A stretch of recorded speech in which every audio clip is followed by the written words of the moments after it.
इसके बाद इसका जो नेक्स्ट पार्ट है क्वेश्चन नंबर 1 का पार्ट 2 बी पार्ट जो है इसकी तरफ चलते हैं। तो बी पार्ट क्या है जी? स्टेटमेंट ये है कि the sample space of an experiment consist of 5 simple events. ठीक है जी, एक सैम्पल स्पेस है। सैम्पल स्पेस क्या होती है, ये आप बुक के लेक्चर्स जो हैं वो लेंगे तो आपको समझ आ जाएगा कि सैम्पल स्पेस क्या होती है। सिंपल स्पेस, उसके जो 5 इवेंट्स हैं, E1 है, E2 है, E3 है, E4 और E5। ये इवेंट्स के लिए उसने E का नाम इनको दे दिया है। These events are mutually exclusive. Mutually exclusive का मतलब है कि ये एक दूसरे में मिक्स नहीं होते, एक दूसरे में कॉमन नहीं है। ठीक है, अलग अलग हैं बिल्कुल। The probabilities of occurrence of these events are P of E1। इसका मतलब है probability of E1 0.20 है और E2 की जो probability है वो 0.15 है। अच्छा, ये 0.20 है, 0.20 हो या 0.20 हो ये एक ही बात होती है। ठीक है, इस बात से कंफ्यूज नहीं होना। अच्छा, इसके बाद 0.15 है और 0.25 है। पॉइंट का आपने ख्याल रखना है, ये 20 नहीं हो सकती, 20 नहीं हो सकती, क्योंकि मैंने आपको बताया है कि जो प्रोबेबिलिटी है वो 1 से हमेशा लेस होगी या 1 होगी।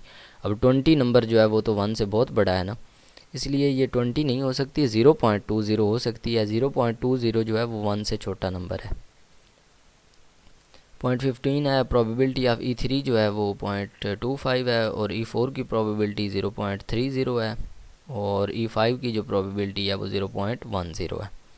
Several compound events can be defined for this experiment, they are F। अब ये कुछ उसने सेट बना दिए हैं इन प्रोबेबिलिटीज़ के। F जो है वो उसने E1, E2 और E3 का बना दिया है। G E1, E3 और E5 है और H जो है वो E4 और E5 है। अब आपने डिटरमिन क्या करना है, ये इसके पार्ट्स हैं। एक तो प्रोबेबिलिटी ऑफ G कम्प्लीमेंट आपने करना है, इसके बाद probability of F union G करना है और G यूनियन H करना है और F इंटरसेक्शन H की प्रोबेबिलिटी फाइंड करनी है और F इंटरसेक्शन G की प्रोबेबिलिटी फाइंड करनी है। अच्छा जी, हम इनको अलग-अलग डिस्कस करते हैं। अच्छा जी, सबसे पहले हम पहला पार्ट इसका करते हैं, प्रोबेबिलिटी ऑफ G कम्प्लीमेंट। तो सबसे पहले तो मैं इसका फार्मूला लिखता हूँ प्रोबेबिलिटी ऑफ G कम्प्लीमेंट का। किसी का भी कॉम्प्लीमेंट की प्रोबेबिलिटी आपने लेनी हो तो आपको पता है उसमें 1 में से आपने माइनस कर देनी है उस नंबर की प्रोबेबिलिटी, यानी G कॉम्प्लीमेंट की प्रोबेबिलिटी आपने फाइंड करनी है तो 1 माइनस प्रोबेबिलिटी ऑफ G आप लोग माइनस करेंगे। ठीक है, प्रोबेबिलिटी ऑफ G। अब 1 का तो हमें पता है 1 है, 1 में से आपने माइनस करनी है G की प्रोबेबिलिटी। तो फिर क्वेश्चन ये अराइज़ होता है कि G की प्रोबेबिलिटी क्या है। सबसे पहले आपको G की प्रोबेबिलिटी फाइंड करना पड़ेगी। अब G वाला सेट जो है वो आपने यहाँ पे लिखना है। यहाँ पे मैं नहीं लिख रहा क्योंकि ऊपर लिखा हुआ है। ठीक है, आपने क्वेश्चन के अंदर ये लिखना है, बल्कि मैं लिख देता हूँ E1 इसमें है और E2 है और इसके बाद जो है वो E3 है और ये पूरा सेट है। ये दरमियानी ब्रैकेट जो होती है करली ब्रैकेट्स के अंदर लिखा होता है। ठीक है जी, ये हमारे पास G सेट है। अब प्रोबेबिलिटी ऑफ G क्या होगी? प्रोबेबिलिटी ऑफ G हमारे पास होगी जी प्रोबेबिलिटी ऑफ E1 प्लस, क्योंकि इसका पहला जो है वो इवेंट E1 है। इसके बाद प्रोबेबिलिटी ऑफ E2 है, इसके बाद फिर प्लस प्रोबेबिलिटी ऑफ E3। ठीक है जी, ये तीनों इवेंट्स की प्रोबेबिलिटीज़ जो हैं जो इसके अंदर मौजूद हैं, उन तीनों इवेंट्स की प्रोबेबिलिटीज़ को ऐड करके हम इस सारे की प्रोबेबिलिटी फाइंड कर सकते हैं। फिर उस प्रोबेबिलिटी को हम 1 में से माइनस कर लेंगे तो हमारा जो आंसर है वो आ जाएगा। ये फार्मूला है, इसको हम यूज़ करेंगे। अच्छा, प्रोबेबिलिटी ऑफ E1 ये यहाँ पे उसने बताई हुई है। E1 की प्रोबेबिलिटी उसने 0.20 दी हुई है। ठीक है जी, plus probability of E2, probability of E2 यहाँ पे उसने 0.15 दी हुई है। ठीक है, तो 0.15 लगाएं। इसके बाद plus probability of E3, E3 हमारे पास है जी 0.25, तो इसको आप लिखें 0.25। तो इसको जब आप कैलकुलेट करेंगे कैलकुलेटर के साथ तो ये हमारे पास आंसर आएगा 0.60, 0.60 या 0.6, ये एक ही बात होती है। ठीक है जी, ये हमारे पास प्रोबेबिलिटी आ गई G की। ठीक है, प्रोबेबिलिटी ऑफ जी। लेकिन हमने probability of G complement find करनी है, तो उसके लिए फार्मूला हमने ये लगाना है, probability of G complement is equal to 1 minus probability of G. Probability of G हमने फाइंड कर लिया है, ये प्रोबेबिलिटी ऑफ जी हमारे पास 0.06 आ चुकी है, 0.60। तो इसको जब हम 1 में से माइनस करेंगे तो हमारे पास जो मतलूबा आंसर आएगा वो 0.40 आएगा। ये प्रोबेबिलिटी ऑफ जी कॉम्प्लीमेंट आ गई है हमारे पास, ये आंसर आ गया है जो हमने फाइंड करना था, 0.40। ठीक है, उम्मीद है आपको इसकी समझ आ गई होगी। बहुत ही ईजी और सिंपल वे से मैंने इसको समझाया है, तो इसको आप याद रखें। किसी भी अगर क्वेश्चन में वो कह दे कि किसी की आप प्रोबेबिलिटी फाइंड करें कॉम्प्लीमेंट की, एफ़ प्राइम की फ़ाइंड करें या जी कम्प्लीमेंट की करें या एच कम्प्लीमेंट की करें, वो कह सकता है, तो आपने सेम इसी मेथड से करना है। पहले आपने उसकी प्रोबेबिलिटी फाइंड कर लेनी है, ठीक है, जिसके कम्प्लीमेंट की आपने करनी है, फिर आपने 1 में से उसकी प्रोबेबिलिटी माइनस कर देनी है, तो ये आंसर आ जाएगा। ठीक है, इसके बाद हम इसके सेकंड पार्ट की जो है वो बात करते हैं।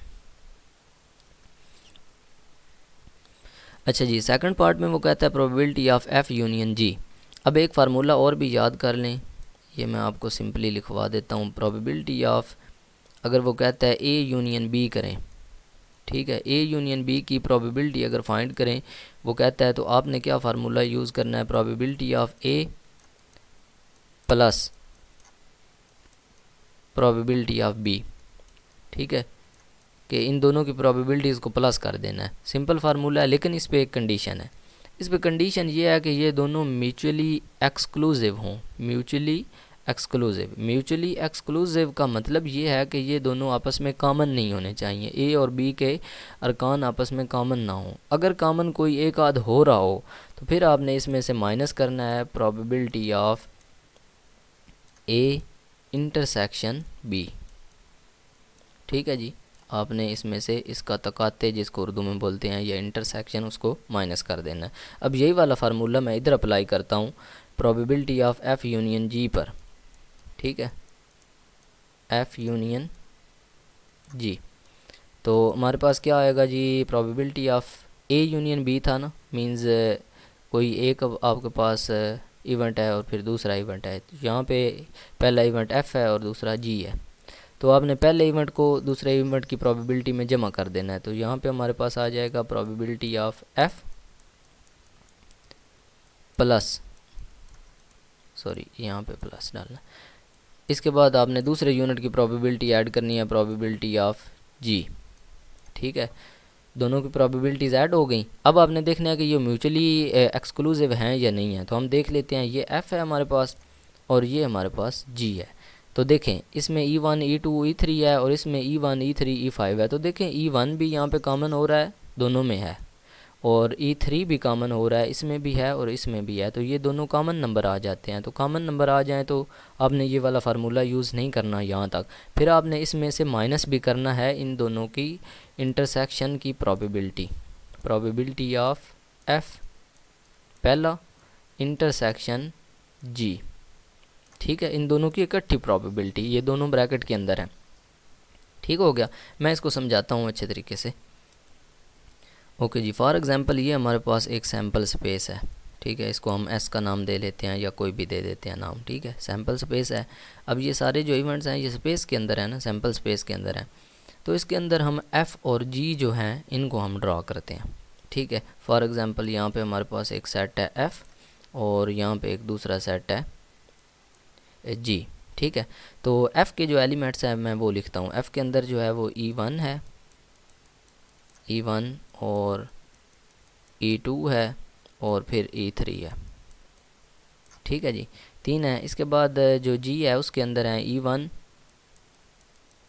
और E3 और इसके बाद उसके अंदर है E5। ये 3 इसके अंदर हैं। अब ये वाली जो है ये गलत स्टेटमेंट है, क्योंकि एक सैम्पल स्पेस के अंदर कोई डबल नंबर नहीं आ सकता। देखें ना, E1 और E3 इसमें भी आ रहे हैं और E1 और E3 जो है इसमें भी आ रहे हैं। तो ये वाला हम इसके अंदर नहीं लिख सकते, इस तरह नहीं लिख सकते। फिर हम इसको किस तरह बनाएंगे, तो इसको हम फिर कॉमन करके बनाएंगे। मीन्स हम इस ये मेथड इस्तेमाल करेंगे कि ये हमारे पास कोई एक है स्पेस, इस सैम्पल स्पेस के अंदर कोई सेट है, ठीक है, और ये दूसरा है, और इसको अंदर ही रखना है, बाहर नहीं ले जाना, ठीक है। अब जो तो कॉमन नहीं होंगे, ये वाला मैं एफ़ बना रहा हूँ ना, ये वाला एफ़ बना रहा हूँ, और ये जो मैंने बनाया है ये जी है, ठीक है। अब एफ़ के अंदर E1 E2 और 3 है, E3, तो E2 को मैंने इधर बाहर लिख दिया एफ़ वाली साइड पे, और E1 को और E3 को इधर लिख दिया, ठीक है। ये E1 हो गया और ये हमारे पास E3 हो गया, ठीक है। अब जी वाला जो है, जी वाले में E1 और E3 हैं, वो इधर मैंने लिख दिए हैं, और E5 जो है वो इधर लिख देना है, ठीक है। यहाँ पे E5 मैं लिख देता हूँ। अब देखें जी, अब ये वाला E1 और E3 जो है ये इसका कॉमन सेक्शन आ गया, ठीक है। इसको हम इंटरसेक्शन बोलते हैं कि ये दोनों सेट्स की इंटरसेक्शन हो गई है, इस F वाले की और इस G वाले सेट की इंटरसेक्शन हो गई है। किस तरह? अब देखें, F वाले सेट में हमारे पास 3 एलिमेंट्स हैं, E1 है, E2 है और E3 है, तो ये तीनों F वाले में आ रहे हैं, क्योंकि F वाला जो है वो यहाँ से लेकर ये सारा ये सेट है, ठीक है। और G वाले में E1 E3 और E5, तो इसमें भी ये तीनों आ रहे हैं, देखें E1 E3 और ये E5, क्योंकि G वाला ये वाला सेट है, ठीक है। और फिर ये E1 और E3 दोनों में भी आ रहे हैं, कॉमन है। अब देखें, सैम्पल स्पेस जो है उसकी प्रॉपर्टी जो है वो भी वायलेट नहीं हुई, क्योंकि उसमें कोई डबल नंबर नहीं हम लिख सकते। E1 E3 को हम एक दफ़ा ही लिख सकते हैं, 2 दफ़ा नहीं लिख सकते, क्योंकि ये दोनों सेट में आ रहे थे, तो इसलिए कन्फ्यूजन हो रही थी। तो हमने एक कॉमन सेक्शन बना लिया यहाँ में इनमें से, तो उसमें हमने इन दोनों को लिख दिया, तो इस तरह ये दोनों कॉमन हो गए, ठीक है। और ये E1 और E3 वाला जो सेक्शन है इनका, वो इनका जो है वो मुश्तरक जिसको आप बोलते हैं, कॉमन बोलते हैं, या इंटरसेक्शन भी इसको बोलते हैं, ये इसकी अलामत होती है इंटरसेक्शन वाली, ठीक है जी। तो उम्मीद है आपको इसकी म्यूचुअली एक्सक्लूसिव की समझ आ गई होगी। अब ये म्यूचुअली एक्सक्लूसिव नहीं है, इंक्लूसिव है, ठीक है, तो इन पर ये फार्मूला लगेगा। अगर ये म्यूचुअली एक्सक्लूसिव होते तो फिर उन्होंने अलग-अलग होना था, इनमें कोई कॉमन नंबर नहीं आना था, अलग-अलग इनके नंबर्स होने थे, ठीक है। मैं उसकी भी एक मिसाल दे देता हूँ। फॉर एग्ज़ाम्पल मैं F और H के दरमियान जो है वो एक सेट बनाता हूँ, F का और H का। अच्छा जी, यहाँ पे मैं F लिख लूँगा, इसके बाद यहाँ पे हमारे पास एक और है, उसके अंदर H लिख लूँगा, ठीक है। यहाँ पे F के एलिमेंट्स आ जाएंगे और यहाँ पे H के एलिमेंट्स आ जाएंगे, ठीक है। अच्छा जी, F के एलिमेंट्स हैं E1 E2 E3, मैं इसको 1 2 3 करके लिख देता हूँ, आप इसको पूरा लिख लीजिएगा 1 2 3। ये E1 है, ये 2 है, ये E3 है, और H वाले में E4 और E5 है, ठीक है, E4 और E5। अब देखें, कोई भी इनका आपस में कॉमन नहीं है, इंटरसेक्शन नहीं। अब यहाँ ये वाला जो सेक्शन है इसके अंदर मैं कोई भी नंबर नहीं लिख सकता, ठीक है। क्यों नहीं लिख सकता? क्योंकि इसके अंदर अगर मैं कोई चीज़ लिखता हूँ तो वो F में भी आ जाएगी और वो H में भी आ जाएगी, क्योंकि ये तो सारा इनका मुश्तरका सेक्शन है, ठीक है। तो इसके अंदर लिखने की ज़रूरत ही नहीं है, और ना हम लिख सकते हैं, क्योंकि इनमें कोई जो एलिमेंट है वो मुश्तरक है ही नहीं, कॉमन है ही नहीं। तो ये म्यूचुअली एक्सक्लूसिव हैं, मींस कि ये एक दूसरे के साथ मैच नहीं होते, इनमें से कोई भी कॉमन नहीं है। तो इसको इस वे में भी हम बना सकते हैं, ऐसे लिख दें फिर भी ठीक है, मुश्तरक जो है उनमें कोई भी ना लिखें, या फिर बिल्कुल इनको अलग-अलग बना दें तो फिर भी ठीक है। इस तरह इनके अलग-अलग दो जो हैं वो सर्कल बना कर इधर E1 E2 E3 और इधर E4 और E5 H वाले लिख दें, फिर भी सही है, क्योंकि इनमें कॉमन नंबर है ही कोई ना, ठीक है। तो ये म्यूचुअली एक्सक्लूसिव है, और पहला जो इससे मैंने बनाया है वो म्यूचुअली इंक्लूसिव था, मींस वो म्यूचुअली एक्सक्लूसिव नहीं था। तो उम्मीद है म्यूचुअली एक्सक्लूसिव की आपको समझ आ जाएगी, क्योंकि ये एक बेसिक कंसेप्ट है, बहुत ढेर सारे कंसेप्ट इसमें इस्तेमाल होते हैं। जो आपकी असाइनमेंट होती है, आपने पूरी बुक जो है उसको गो थ्रू करना होता है, तब जाकर ये असाइनमेंट आप हल करते हैं, तो इसलिए बुक को आप को पढ़ना लाजमी है। अच्छा, अब चलते हैं अपने क्वेश्चंस की तरफ। ये क्वेश्चन था हमारा F यूनियन G का, आपने प्रोबेबिलिटी फाइंड करनी है। तो प्रोबेबिलिटी या ये फार्मूला ये बन गया, probability of F plus probability of G minus probability of F intersection G। तो ये 3 चीज़ें हैं इसमें, ठीक है। तो इन 3 चीज़ों की प्रोबेबिलिटी सबसे पहले हम फाइंड करते हैं, फिर इस फार्मूले में पुट कर देंगे। सबसे पहले तो मैं प्रोबेबिलिटी ऑफ F फाइंड करूँगा। प्रोबेबिलिटी ऑफ F किस तरह फाइंड होगी? आपको पता है कि F के अंदर जितने भी इवेंट्स हैं उनको आपने ऐड कर देना है, प्रोबेबिलिटी ऑफ E1, क्योंकि F के अंदर E1 आता है इवेंट, इसके बाद आपने प्रोबेबिलिटी ऑफ E2 को ऐड कर देना है, क्योंकि E1 के बाद हमारे पास E2 आ रहा है, ठीक है। इसके बाद आपने प्रोबेबिलिटी ऑफ E3 को ऐड कर देना है, सॉरी प्रोबेबिलिटी ऑफ E3, ठीक है जी। अब प्रोबेबिलिटी ऑफ E1 हमारे पास कितनी है जी, प्रोबेबिलिटी ऑफ E1 ये लिखी हुई है 0.20 प्लस प्रोबेबिलिटी ऑफ E2 कितनी है 0.15, बल्कि ये पिछले क्वेश्चन में हम फाइंड कर भी चुके हैं, प्लस प्रोबेबिलिटी ऑफ E3 जो है वो कितनी है, वो 0.25 है, ठीक है। तो टोटल ये प्रोबेबिलिटी कितनी बन जाती है, ये हमारे पास 0.60 आ जाती है। अगर आप कैलकुलेट करें तो ये F की प्रोबेबिलिटी है, ये पिछले क्वेश्चन में भी हमने कैलकुलेट की है। अच्छा जी, इसके बाद प्रोबेबिलिटी ऑफ G आपने फाइंड करनी है। दूसरा आपका जो है टर्म वो प्रोबेबिलिटी ऑफ G है, ठीक है।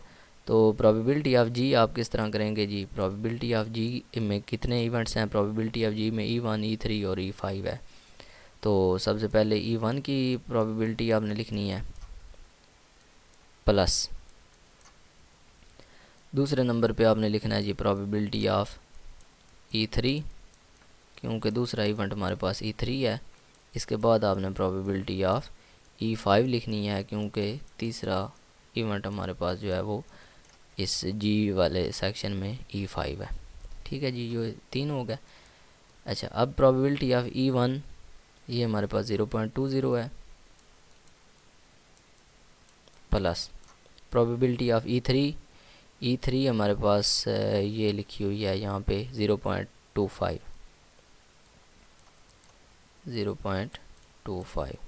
प्लस इसके बाद हमारे पास प्रोबेबिलिटी है जी 5 की E5 की प्रोबेबिलिटी है 0.10।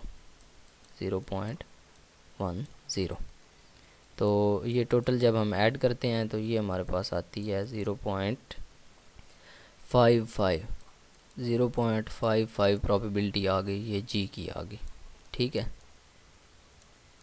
अच्छा जी, इसके बाद हमने फाइंड करना है तीसरी टर्म जो आ रही है यहाँ पे probability of F intersection G, क्योंकि ये F की हमने फाइंड कर ली, G की भी फाइंड कर ली, अब F इंटरसेक्शन G की करनी है। तो probability of F intersection G जो है ये भी एक फार्मूला है, ये आप याद कर लें। इसको हम किस तरह फाइंड करते हैं कि आपने प्रोबेबिलिटी ऑफ F यानी पहला इवेंट जो है उसकी प्रोबेबिलिटी मल्टीप्लाई, यहाँ पे आपने मल्टीप्लाई करना है प्रोबेबिलिटी ऑफ G दूसरे इवेंट की प्रोबेबिलिटी को, ठीक है जी। अब प्रोबेबिलिटी ऑफ F हमने फाइंड कर ली, ये 0.60 है, 0.60 मल्टीप्लाई करना है इसको आपने, ये जो डॉट मैंने लगाया इसका मतलब मल्टीप्लाई है प्रोबेबिलिटी ऑफ G से। प्रोबेबिलिटी ऑफ G हमारे पास आ गया 0.55, ठीक है। दोनों को जब हम मल्टीप्लाई करते हैं तो हमारे पास जो आंसर आता है ये आप कैलकुलेटर से करके चेक कर लीजिएगा, 0.33 आता है, ठीक है। अच्छा जी, अब तीनों चीज़ें हमने फाइंड कर ली। Probability of F intersection G हमारे पास ये आ गया, प्रोबेबिलिटी ऑफ G ये आ गया और प्रोबेबिलिटी ऑफ F जो है वो ये आ गया। अब हम इस फार्मूले में पुट कर सकते हैं। ये जो हमने फार्मूला लिखा है प्रोबेबिलिटी ऑफ F, इसको आपने यहाँ पे दोबारा लिखना है जब इसको पुट करना है, F यूनियन G। तो ये हमारे पास इक्वल होगा probability of F plus probability of G minus probability of F intersection G, ठीक है जी। ये सारा फार्मूला है। तो इस साइड पे आपने पुट करनी है प्रोबेबिलिटी ऑफ F आपके पास कितनी आई है, ये आई है 0.60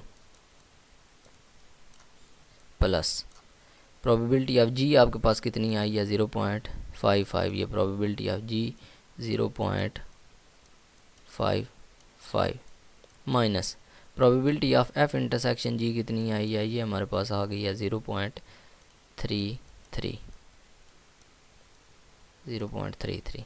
तो इसको जब आप ऐड करते हैं, सबसे पहले आपने इन दोनों को ऐड करना होता है, फिर माइनस करनी होती है। एडिशन पहले करते हैं, बाद में सब्ट्रैक्शन करते हैं। तो 0.60 और 0.55 को जब आप ऐड करते हैं तो ये आता है 1.15 माइनस आपने करना है ये 0.33। तो इसमें से जब हम 0.33 को माइनस करते हैं तो हमारे पास जो आंसर आता है वो आता है 0.82। ठीक है जी, ये प्रोबेबिलिटी आ गई है इस सारे की, ये हमारा रिक्वायर्ड जो आंसर है वो आ गया, प्रोबेबिलिटी ऑफ एफ यूनियन जी। ठीक है जी, कर लेनी है प्रोबेबिलिटी ऑफ जी, सबसे पहले फाइंड कर लेनी है। ठीक है जी, प्रोबेबिलिटी ऑफ जी जो है वो किस तरह फाइंड करेंगे, आप सारे इवेंट्स जो हैं जी के अंदर उसको ऐड कर लेंगे। प्रोबेबिलिटी ऑफ E1 है जी के अंदर, ठीक है, E1 को ऐड करना है प्लस प्रोबेबिलिटी ऑफ E2 लिख लेते हैं, ठीक है, सॉरी E3, जी के अंदर दूसरा जो इवेंट है वो E3 है, E3 को ऐड करें प्लस प्रोबेबिलिटी ऑफ जो तीसरा इवेंट है जी के अंदर वो E5 है, E5 करें। ठीक है, ये हम लोग पहले भी कर चुके हैं, पिछले पार्ट के अंदर भी, दोबारा आप कर लें। प्रोबेबिलिटी ऑफ E1 जो है वो आपके पास 0.20 है, प्लस प्रोबेबिलिटी ऑफ E3 जो है वो आपके पास 0.25 है, और प्लस प्रोबेबिलिटी ऑफ E5 जो है वो आपके पास 10 है। ठीक है, सॉरी 0.10 है। तो इसको जब आप कैलकुलेटर से ऐड किया था आपके पास 0.55 आया था, ये प्रोबेबिलिटी ऑफ जी की आई थी। ठीक है, इसके बाद आपने प्रोबेबिलिटी ऑफ एच निकालना है। प्रोबेबिलिटी ऑफ एच आप कैसे फाइंड करेंगे, इसमें आपके पास एच वाले जो सारे इवेंट्स हैं उनकी प्रोबेबिलिटीज़ ऐड होंगी। एच वाला पहला इवेंट जो है वो E4 है, probability of E4 plus probability of E5, दूसरा इवेंट जो है वो इसका E5 है। ठीक है जी, E4 और E5 की प्रोबेबिलिटीज़ आपने ऐड करनी है। E4 की प्रोबेबिलिटी आपके पास ये 0.30 है, 30 प्लस E5 जो है उसकी प्रोबेबिलिटी आपके पास 0.10 है। E5 की प्रोबेबिलिटी 0.10 है। ठीक है, जब आप इन दोनों को कैलकुलेटर से ऐड करेंगे तो ये आपके पास 0.40 आ जाएगा। ठीक है, तो अब आपने करना क्या है, ये टोटल प्रोबेबिलिटी फाइंड करनी है। Probability of G union H, ठीक है, इन दोनों की प्रोबेबिलिटी फाइंड करनी है। तो आपने प्रोबेबिलिटी ऑफ जी पहले लिखनी है, यहाँ पे कंप्लीट फार्मूला पहले लिखें, probability of G plus probability of H. ठीक हो गया जी। अच्छा, अब प्रोबेबिलिटी ऑफ जी आपने फाइंड कर ली 0.55, 0.55 प्लस प्रोबेबिलिटी ऑफ एच भी आपने फाइंड की 0.40, 0.40। तो ये हमारे पास जो आंसर आ जाता है वो आता है 0.95। तो ये प्रोबेबिलिटी आ गई जी यूनियन एच की। ठीक है, तो इस तरह करके आपने ये वाला क्वेश्चन कंप्लीट कर लिया। अब इसके बाद हम नेक्स्ट क्वेश्चन जो है वो करते हैं। ओके जी, अब हम पार्ट नंबर 4 करते हैं। यहाँ पे कुछ चीज़ें मैंने लिखी रहने दी हैं क्योंकि ये हमें काम देंगी, इसलिए बार बार निकालना पड़ रही है हमें जो वैल्यूज़ हैं। तो अब हम ये पार्ट करने जा रहे हैं, probability of F intersection H. ठीक है, अब इंटरसेक्शन वाली प्रोबेबिलिटी पहले भी मैं फार्मूला आपको बता चुका हूँ कि आपने किस तरह करनी है जी। आपने पहला जो इवेंट है उसकी प्रोबेबिलिटी अलहदा से फाइंड करनी है, प्रोबेबिलिटी ऑफ एफ़ आप फाइंड करेंगे डॉट, उसके साथ आपने मल्टीप्लाई कर देना है प्रोबेबिलिटी ऑफ दूसरा जो इवेंट है। तो दूसरा इवेंट हमारे पास एच है, उसकी प्रोबेबिलिटी को मल्टीप्लाई कर देना है। तो सबसे पहले इवेंट की हम प्रोबेबिलिटी फाइंड करते हैं। प्रोबेबिलिटी ऑफ एफ़ हमारे पास क्या आएगी, एफ़ के अंदर जितने भी इवेंट्स हैं, ये वाले एफ़ के अंदर सारे इवेंट्स हैं, उनकी प्रोबेबिलिटीज़ को ऐड करेंगे। प्रोबेबिलिटी ऑफ E1 करेंगे प्लस प्रोबेबिलिटी ऑफ E2 करेंगे प्लस प्रोबेबिलिटी ऑफ E3 करेंगे। ठीक है जी, तीनों की प्रोबेबिलिटीज़ को ऐड करेंगे। E1 की प्रोबेबिलिटी है 0.20 प्लस E2 की प्रोबेबिलिटी हमारे पास है 0.15 प्लस E3 जो है उसकी प्रोबेबिलिटी हमारे पास है 0.25। ठीक है जी। इन तीनों को जब हम ऐड करते हैं तो हमारे पास जो आंसर आता है, तो ये हम पहले भी कर चुके हैं, हमारे पास 0.60 आता है। ये कैलकुलेटर से आप ये तीनों वैल्यूज़ ऐड कर सकते हैं, वैसे भी ऐड कर सकते हैं 0.60। इसके बाद दूसरी प्रोबेबिलिटी हमने एज की फाइंड करनी है, वो ये हम पहले ही कर चुके हैं। एज में दो ही इवेंट्स हैं, E4 है और E5 है। E4 की 0.30 और E5 की 0.10 है। दोनों को ऐड करें तो ये हमारे पास 0.40 आता है। अब इस फार्मूले में आपने ये वैल्यू सब्स्टिट्यूट कर देनी है। तो फार्मूला हमारे पास ये है, probability of F intersection H is equal to probability of F dot probability of H. ठीक है, दोनों की प्रोबेबिलिटीज़ को आपने मल्टीप्लाई कर देना है। एफ़ की प्रोबेबिलिटी आई है हमारे पास 0.60, डॉट का मतलब है मल्टीप्लाई। एच की प्रोबेबिलिटी आई है 0.40। ठीक है, तो दोनों को आप जब मल्टीप्लाई करते हैं तो ये हमारे पास आंसर कुछ इस तरह आता है 0.24। ये प्रोबेबिलिटी आ गई एफ़ इंटरसेक्शन एच की। ठीक है, तो ये हमारा रिक्वायर्ड आंसर था इस वाले पार्ट का, पार्ट 4 का। ठीक है, इसके बाद हमारा लास्ट जो पार्ट है पार्ट 5, इसको हम करते हैं। इसमें और इसमें थोड़ी सी चेंजिंग है बस। यहाँ पे एफ़ इंटरसेक्शन एच था, वहाँ पे एफ़ इंटरसेक्शन जी है। ठीक है, जस्ट एक जो है पॉइंट उसका डिफरेंस है, यहाँ पे एच की बजाय जी है। ठीक है जी, ओके जी। यहाँ पे प्रोबेबिलिटी है एफ़ इंटरसेक्शन जी, यहाँ पे आपने एफ़ इंटरसेक्शन जी लिख लेना है। ठीक है, तो वो आपको पता है इंटरसेक्शन वाली प्रोबेबिलिटी पहले की प्रोबेबिलिटी डॉट है दूसरे की प्रोबेबिलिटी, तो यहाँ पे अब दूसरा जो हमारे पास है वो इवेंट जी है। ये फार्मूला बन जाएगा। अब एफ़ की अलहदा और जी की अलहदा आपने प्रोबेबिलिटीज़ फाइंड कर लेनी है। अब एफ़ की प्रोबेबिलिटी हम पहले फाइंड कर चुके हैं, इसके सारे इवेंट्स E1 E2 और E3 हैं। इन तीनों को ऐड किया है और ये 0.60 आ गया। इसके बाद आपने दूसरा जो इवेंट है प्रोबेबिलिटी ऑफ जी, उसको भी फाइंड करना है। प्रोबेबिलिटी ऑफ जी तो वो क्या होगी, हम पहले भी ये फाइंड कर चुके हैं। जी के सारे इवेंट्स जो हैं उनको ऐड करना है। प्रोबेबिलिटी ऑफ E1 हमारे पास जो है प्लस प्रोबेबिलिटी ऑफ E3, क्योंकि दूसरा जो है वो E3 है, प्लस प्रोबेबिलिटी सॉरी ये मैं बाय मिस्टेक लिख गया हूँ। इनकी प्रोबेबिलिटीज़ आपने अलग-अलग लिखनी है। Probability of E1 plus probability of E2 plus probability of E3। ठीक है, इन तीनों की प्रोबेबिलिटीज़ आपने ऐड करनी है। E1 की प्रोबेबिलिटी जो है वो हमारे पास 0.20 है, प्लस E2 की प्रोबेबिलिटी जो है, सॉरी यहाँ पे E2 नहीं था क्योंकि इसका G का जो सेकंड है वो E3 है। ठीक है, तो इसी तरह यहाँ पे भी करेक्ट कर लें, यहाँ पे 3 नहीं था, यहाँ पे 5 था क्योंकि तीसरा जो इसका इवेंट है वो E5 है। तो E3 की प्रोबेबिलिटी जो है वो 0.25 है, 25 प्लस E5 जो है उसकी प्रोबेबिलिटी 0.10 है। तो ये हम लोग पहले भी करके आ चुके हैं। ये हमारे पास आंसर आया था 0.55। ठीक है जी, ये प्रोबेबिलिटी आई थी जी की। ये जी की प्रोबेबिलिटी आ चुकी है और ये हम एफ़ के लिए फाइंड कर चुके हैं। तो अब इस फार्मूले में हम वैल्यूज सब्स्टिट्यूट कर सकते हैं।